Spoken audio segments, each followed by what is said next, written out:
Thalapathy Vijay and director Venkat Prabhu இவங்க காம்போவில் வந்திருக்கிற கோட் படம் எப்படி இருக்குது? ஸோ முடிஞ்ச அளவுக்கு ஒரு ஹானஸ்டான ரிவ்யூ தான் இந்த வீடியோவில் நான் சொல்ல போகிறேன். ஃபர்ஸ்ட் இந்த படத்தோட பாசிட்டிவ்ஸ் அண்ட் நெகட்டிவ்ஸ் பார்க்குறதுக்கு முன்னாடி ஒரு சின்ன ஒரு கதை சொல்லணும் அப்படின்னா, இந்த படத்தோட ரிலேட் பண்ணி ஒரு கிராமத்தில் வந்து 3 வருஷமாக மழை இல்லாத விவசாயிகளுக்கு 4வது வருஷம் ஒரு சின்ன மப்பு வந்து கிளம்பி ஒரு சின்ன சாரல் மழை ஒரு மண் வாசனையோடு வந்தது அப்படின்னா அவங்க எப்படி செலிப்ரேட் பண்ணுவாங்களோ அது மாதிரியான ஒரு மைண்ட் செட்டில் தான் இன்றைக்கி வந்து விஜய் ஃபேன்ஸ் இருக்காங்க இந்த படத்தை பார்த்துட்டு வெளியே வந்ததுக்கப்புறம். ஸோ லாஸ்ட்டாக வந்த விஜய் அவர்களோட படம் பீஸ்டாக இருக்கட்டும், லியோவாக இருக்கட்டும், வாரிசு, இந்த 3 படமே வந்து பெரிய அளவுக்கு வந்து ஒரு சக்ஸஸ் கொடுக்கல. மினிமம் கேரண்டின்னு சொல்லக்கூடிய விஜய் அவர்களுக்கும் அந்த படம்லாம் ஒரு மினிமம் ஒன் டைம் வாட்சபிள் ஒரு சாட்டிஸ்ஃபேக்ஷனாக அப்படின்னு அவருடைய ஃபேன்ஸ்க்கும் தரல, ஜென்ரல் ஆடியன்ஸ்க்கும் வந்து ஒரு சாட்டிஸ்ஃபேக்ஷன் தரல. பட் இந்த படம் கோட்டு ஒட்டுமொத்த ஆடியன்ஸ்க்கும் எனக்கு விஜயே பிடிக்காதுப்பா அப்படின்னு சொன்னால் கூட ஹேட்டர்ஸ்க்கும் வந்து அவரை பிடிக்கிற அளவுக்கு வந்து ஒரு சூப்பரான ஒரு படமாக இந்த படம் வந்து வந்திருக்கு அப்படின்னே சொல்லலாம். ஸோ இந்த படத்தை பற்றி நம்ம வந்து நிறைய பேசுவோம். ஃபர்ஸ்ட் இந்த படத்துடைய கேப்டன் ஆஃப் த ஷிப் இயக்குனர் வெங்கட் பிரபு அவர்களை பற்றி சொல்லணும் அப்படின்னா, அவருடைய பாசிட்டிவ்ஸ் வந்து நம்ம பார்த்தோம்னா ஒரு வித்தியாசமான ஒரு கான்செப்ட். மாநாடு எப்படி வந்து ஒரு டைம் ட்ராவல் சிம்பு அவர்களை வச்சு எஸ்ஜே சூர்யா அவங்களை வச்சு வந்து ஒரு சூப்பராக பண்ணாரோ, அது மாதிரி இந்த படத்தில் ஒரு வித்தியாசமான ஒரு கான்செப்ட். அதாவது விஜய் சாரை இதுவரைக்கும் விஜய் சாரை வந்து பார்க்காத அளவுக்கு நம்ம கொண்டு வருவோம். அவருடைய ஃபேன்ஸுக்கும் சரி ஜென்ரல் ஆடியன்ஸுக்கும் ஒரு ஃப்ரெஷ்ஷான ஒரு விஜய் சாரை வந்து கொண்டு வருவோம். அப்பா விஜய் அப்படின்னு தளபதி விசஸ் இளைய தளபதின்னு 2 விஜய் அவங்க 2 பேருக்குள்ள ஒரு மோதலை வச்சு ஒரு 3 மணி நேரம் படத்தை போர் அடிக்காமல் ஓரளவுக்கு எந்த இடத்துல கிரிஞ்ச் ஆகாத அளவுக்கு நம்மளை வந்து பார்க்க வச்சிருக்கிறாரு. குறிப்பாக சொல்லணும் அப்படின்னா இந்த படத்துடைய ஸ்க்ரீன் பிளேயில் சும்மா மிரட்டி இருக்கிறாரு. அதுவும் அந்த லாஸ்ட்டு சொன்ன மாதிரி அந்த லாஸ்ட்டு 45 மினிட்ஸை வந்து உண்மையாக வந்து வேறு லெவலில் வந்து பண்ணியிருக்கிறாங்க. ஸோ இதெல்லாம் வந்து இந்த படத்துடைய ஒரு ஹைலைட்ஸ்ன்னு சொல்லலாம். வெங்கட் பிரபு சார் சின்சியராக ஒர்க் பண்ணி ஒரு சூப்பராக வந்து எடுத்திருக்காரு. விஜய் சாரும் பார்த்தோம் அப்படின்னா ஒரு பெரிய அளவில் சில அட்ஜஸ்ட்மெண்ட் எல்லாம் வந்து சொல்லாமல் அவரும் வந்து ஃபுல் ஃப்ரீடம் கொடுத்து வெங்கட் சாரோடைய ஸோ அந்தளவுக்கு விஜய் சாரும் பார்த்தோம் அப்படின்னா வெங்கட் பிரபு அவர்களுக்கு வந்து நல்லா கோஆப்ரேட் பண்ணியிருக்கிறாரு. இந்த படத்தை பார்க்கும்போதே தெரியும். அண்ட் வெங்கட் பிரபு சார் கிட்ட இருக்கிற நெகட்டிவ்ஸ் என்ன இந்த படத்தின் மூலயமா பார்த்தோம் அப்படின்னா, மாநாடு படம் பார்க்கும்போது எந்த இடத்துலையும் வந்து மங்காத்தாவுடைய அந்த ஒரு சாயல் அப்படிங்கிறது இருக்காது. ஆனால் இந்த படத்தில் மங்காத்தா மாதிரி நிறைய விஷயம் ட்ரை பண்ணுவோம் அப்படின்னு வந்து ட்ரை பண்ணியிருக்காங்க. பெரிய அளவில் அது வந்து ஒர்க் அவுட் ஆகலை. ஸோ நம்ம உண்மையை சொல்லணும் அப்படின்னா, எப்படி விக்ரம் மாதிரி ஒரு படத்தை வந்து லோகேஷ் கனகராஜால் இன்னொரு படம் பண்ண முடியுமா அப்படின்னு தெரியல. அதே மாதிரி பாகுபலி மாதிரி ஒரு படத்தை வந்து ராஜமௌழி சாரால் இன்னொரு படம் பண்ண முடியுமா அப்படின்னு வந்து நம்மளால சொல்ல முடியாது. ஸோ அது மாதிரி தான் வெங்கட் பிரபு சார் நினைச்சாலே மங்காத்தா மாதிரி இன்னொரு படம் வந்து தர முடியுமா அப்படின்னு தெரியல.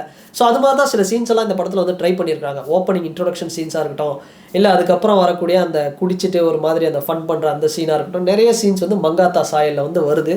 ஆனால் எதுவுமே வந்து அந்த மங்காத்தா மாதிரியான ஒரு மாஸ் ஒட்டுமொத்தமாக ஒரு ஹைப் அப்படிங்கிறது கிரியேட் பண்ண முடியல. ஸோ ஸ்டில் நம்ம சொல்லணும் அப்படின்னா மங்காத்தா தான் வந்து வெங்கட் பிரபு சாருடைய பெஸ்ட் அப்படின்னு சொல்லலாம். ஸோ இந்த ஒரு விஷயம் இதெல்லாம் வந்து ஒரு நெகட்டிவ்ஸ். ஆனால் இது தாண்டி பார்த்தோம் அப்படின்னா மியூசிக் டைரக்டர் யுவன் சங்கர் ராஜா இந்த படத்துக்கு பெரிய பாசிட்டிவ்ஸாக இருக்க வேண்டியவர். எல்லாருமே அவங்களுடைய கேரக்டர் அவங்களுடைய ரோல்ஸை வந்து இந்த படத்தில் கரெக்டாக பண்ணாங்க. ஒரு ப்ரொடியூசராக அர்ச்சனா கல்பாத்தி அவங்களா இருக்கட்டும், ஒரு ஹீரோவாக ஒரு ஆக்டராக விஜய் சார், எனக்கு தெரிஞ்சு விஜய் சாருக்கு ஹேட்டர்ஸ் இந்த படத்தில் வந்து பெரிய அளவில் இருக்க மாட்டாங்க. அந்த அளவுக்கு அவருடைய ஹார்ட் ஒர்க் பண்ணியிருக்கிறாரு. எல்லாருமே அவ்வளோ எஃபர்ட்ஸ் வந்து போட்டிருக்கிறாங்க. யுவன் சார் ஏன் இப்படி பண்ணார் எனக்கு வந்து நிஜமாக தெரியல. ஒரு யுவன் ஃபேனாக எனக்கு வந்து ரொம்ப கஷ்டமாக தான் இருக்குது. லியோலாம் படம் வந்து சரியில்லைனாலும் அனிருத்தோடைய மியூசிக் அப்படிங்கிறது பிஜிஎம் சும்மா அடித்து தூக்கியிருக்கோம் சாங்ஸ் எல்லாம். ஆனால் இந்த படத்தில் மியூசிக் ஏன் சொதப்புச்சுன்னு தெரியல. பெரிய அளவில் வந்து சாங்ஸ் வந்து நல்லா கேட்குற மாதிரி நல்லாவே இல்லை. ஒரு சாங்ஸை மட்டும் கொஞ்சம் ஓரளவுக்கு சூப்பராக பண்ணியிருந்தா இந்த படம் இன்னும் ஒரு பெட்டராக வந்திருக்கும். அண்ட் பிஜிஎம் அதுவும் வந்து ஒரு தீம் எதுவுமே வந்து சரியாக இல்லை. அப்பப்போ விஜய் சார் ஃபைட் பண்ணும்போது ஒரு பிஜிஎம் ஒரு மியூசிக் வந்து வந்துட்டு போகுது. ஸோ அதுதான் ஏதோ ஒரு அளவுக்கு கேட்குற மாதிரி இருக்கே தவிர இதை கூட யுவன் சங்கர் ராஜா தான் பண்ணாரா அப்படிங்கிற மாதிரி ஒரு கேள்விக்குறியாக தான் நம்மளுக்கு வந்து வச்சிருக்கு. ஸோ சாங்ஸு சின்ன கண்கள் அந்த சாங் மாண்டேஜாக பார்க்கும்போது ஓரளவுக்கு நல்லாயிருக்கும். ஸோ ஸ்பார்க் சாங்லாம் பார்த்தோம் அப்படின்னா தேவையில்லாத ஒரு சாங் மாதிரி தான் இருந்தது. அந்த கதைக்கு தேவையே இல்லாத ஒரு டைமில் வந்து வந்திருக்கு. ஸோ ஒட்டுமொத்தமாக பார்த்தோம் அப்படின்னா இந்த மியூசிக் அப்படிங்கிற ஒரு விஷயம் இந்த படத்தில் ஒரு வீக்கு. ஆனால் நம்ம சாட்டிஸ்ஃபைடான ஒரு விஷயம் என்னென்னா, இதுக்கு முன்னாடி கேட்ட ஒரு யுவன் சாங் மாதிரியே அந்த மட்டை அப்படிங்கிற அந்த சாங்கோட பிஜிஎம் இருந்தாலும் அந்த சாங்குள்ள த்ரிஷா மேடம் வந்து ஒரு கேமியோ வந்து விஜய் சாரோடைய அந்த யங் விஜய் சார் பையன் விஜய் சார் வந்து பண்ண பர்ஃபார்மன்ஸு ஓகே இந்த ஒரு சாங் போதும்பா அப்படிங்கிற மாதிரி எல்லாருக்கும் ஒரு சாட்டிஸ்ஃபேக்ஷன் பண்ணுற அளவுக்கு வந்து வந்தது தான் ஒரு பெரிய ஒரு ப்ளஸ்ஸே தவிர மற்றபடி மியூசிக் இந்த படத்தில் வந்து ரொம்ப சுமார் அப்படின்னே சொல்லலாம். ஸோ இதையும் தாண்டி இந்த படத்தில் வந்து சினிமாட்டோகிராஃபி அண்ட் ஸ்டண்ட் இது மாதிரியான விஷயம்லாம் வந்து ஒரு ப்ளஸ்ஸாக தான் இருக்குது. குறிப்பாக சொல்லணும் அப்படின்னா ஸ்டண்ட்டு நிறைய வந்து ஹார்ட் ஒர்க் பண்ணியிருக்கிறாங்க. விஜய் சார் வந்து ஃபைட் சீனு அந்த மெட்ரோ சீனாக இருக்கட்டும் எல்லாமே அந்த ரன்னிங் சேசிங் இதெல்லாம் வந்து சூப்பராக வந்து காட்சிப்படுத்தி காமிச்சிருக்காங்க. ஸ்டண்ட் இந்த படத்தில் ஒரு பெரிய ப்ளஸ்ஸு. அதே மாதிரி விஎஃப்எக்ஸும் பார்த்தோம் அப்படின்னா விஜய் சாரை வந்து ஏதாவது ஒரு இடத்துல அந்த யங்காக இருக்கக்கூடிய பையன் கேரக்டர் வந்து கலாய்ச்சிர போடுமோ ஒரு கிரிஞ்ச் ஆகிடுமோ அப்படின்னு பயந்த டைம்லையும் கூட அதை அழகாக வந்து மேனேஜ் பண்ணி கொண்டு போயிட்டாங்க. அண்டு ஒரு இடத்துல தான் அது வந்து கொஞ்சம் ஒரு மிஸ்ஸிங்காக இருந்தது. என்ன சின்ன வயசில் வரக்கூடிய ஒரு விஜய் சாரோடைய கேரக்டர் அந்த சஞ்சய் அப்படிங்கிற ஒரு கேரக்டராக காமிச்சிருப்பாங்க. அதுதான் வந்து ரொம்ப ஏதோ ஒரு மொபைலில் ஆப்பில் பண்ண மாதிரி ஒரு மாதிரி நல்லா இல்லாத மாதிரி வந்து தோணுச்சே தவிர மற்றபடி பார்த்தோம் அப்படின்னா விஜய் சாருடைய பையனாக வரக்கூடிய அந்த கேரக்டர் அப்படிங்கிறத ரொம்ப அழகாக வந்து கிராஃபிக்ஸில் அந்த விஎஃப்எக்ஸில் வந்து காமிச்சிருக்காங்க. ஸோ இதெல்லாம் பார்த்தோம் அப்படின்னா இந்த படத்தில் வந்து ஒரு பெரிய ப்ளஸ் அப்படின்னு சொல்லலாம். ஸோ இன்னும் இதை தாண்டி சில பாசிட்டிவ்ஸ் நெகட்டிவ்ஸ் பார்த்தோம் அப்படின்னா குறிப்பாக காஸ்டிங் வந்து நம்ம பற்றி பேசியே ஆகணும். எவ்வளோ கேரக்டர்ஸ் இருந்தாலும் எத்தனை பேர் இருந்தாலும் இந்த படத்தில் எல்லாரையும் தூக்கி சாப்பிட்ற அளவுக்கு விஜய் சாருடைய பர்ஃபார்மன்ஸ் அப்படிங்கிறது இருக்கும். குறிப்பாக பையனுக்கும் அதாவது தளபதி விசஸ் இளைய தளபதி இவங்க 2 பேருக்கு நடக்கிற மோதல் தான் இந்த படம் அப்படிங்கிறது. ஸோ இதுதான் ஒரு பெரிய ப்ளஸ். இந்த படத்தில் ஸ்னேகா அவங்க வராங்க, லைலா வராங்க, பிரசாந்த் சார், பிரபுதேவா சார், நிறைய பேர், ஜெயராம் சார், நிறைய பேர் வந்து வராங்க. யோகி பாபுவும் வராரு, அங்கங்கே பயங்கரமாக சிரிக்க வைக்கிறாரு நம்மள. அவருடைய பர்ஃபார்மன்ஸ் வந்து ரொம்ப சிரிக்க வைக்கும். ஜெயிலரில் எப்படி ஒரு நம்மளை எல்லாரும் சிரிக்க வச்சாரோ அது மாதிரி வந்து கண்டிப்பாக சிரிக்க வைப்பார். அதே மாதிரி பிரேம்ஜி சார் அவரும் வந்து ஒரு பெஸ்ட் பர்ஃபார்மன்ஸாக கொடுத்துருக்கிறாரு. அவர் வர சீன்ஸ் எல்லாம் வந்து நம்மளை சிரிக்க வைக்கும். ஆனால் இத்தனை கேரக்டர்ஸ் இருந்தாலும் இந்த ஒரு கேரக்டர் வந்து நம்மளை அச்சு தூக்கம், இது எல்லாரையும் வந்து தூக்கி சாப்பிடும் அப்படின்னா விஜய் சாருடைய பர்ஃபார்மன்ஸு. முன்னாடி சொன்ன மாதிரி தான் ஹேட்டர்ஸ் விஜய் எனக்கு பிடிக்காதுப்பா, நான் வந்து ஒரு பெரிய தீவிர விஜய் ஹேட்டர் அப்படின்னு சொன்னால் கூட அவங்களுக்கும் வந்து இந்த இவர் பண்ணுற அந்த சின்ன சின்ன ஹியூமர்ஸாக இருக்கட்டும். ஒரு காலத்தில் அப்பா விஜய் வந்து முன்னாடி வந்து பண்ணுவார் ஒரு சின்ன சின்ன ஒரு ஹியூமர்ஸ், இந்த கில்லி வைபு அதெல்லாம் பண்ணுவார். அதுவாக இருக்கட்டும், இல்லை இந்த பையன் விஜய் அவர் பண்ணுறக்கூடிய கேரக்டர்ஸாக இருக்கட்டும், இது எல்லாமே சூப்பராக இருக்கும். ஸோ நெகட்டிவ்ஸ்னு பார்க்கும்போது விஜய் சாருடைய அந்த போர்ஷனில் நம்ம சொல்லும்போது சில இடங்களில் படம் வந்து ஒரு ஸ்லோவாக போச்சு. விஜய் சார் எங்கே அழகிய தமிழ் மகன் படத்தில் வந்து அந்த பிரசாத் மாதிரி ஒரு கிரிஞ்சி வந்து ஆகிடுமோ, அந்த நெகட்டிவ் கேரக்டர் வந்து செட் ஆகாமல் போயிடுமோ அப்படின்னு பார்த்தா ஓரளவுக்கு அப்படியே மேனேஜ் பண்ணி கிளைமேக்ஸ் வரலாம் கொண்டு வந்துட்டார். ஸோ இதெல்லாம் வந்து ஒரு பெரிய விஷயம். அண்ட் இதை தாண்டி படத்தில் வந்து ஒரு சர்ப்ரைஸ் என்ன அப்படின்னு பார்த்தோம்னா அங்கங்கே வந்து சின்ன சின்ன ஒரு குறியீடுகள், கேமியோ அதெல்லாம் வச்சுருக்கிறாங்க.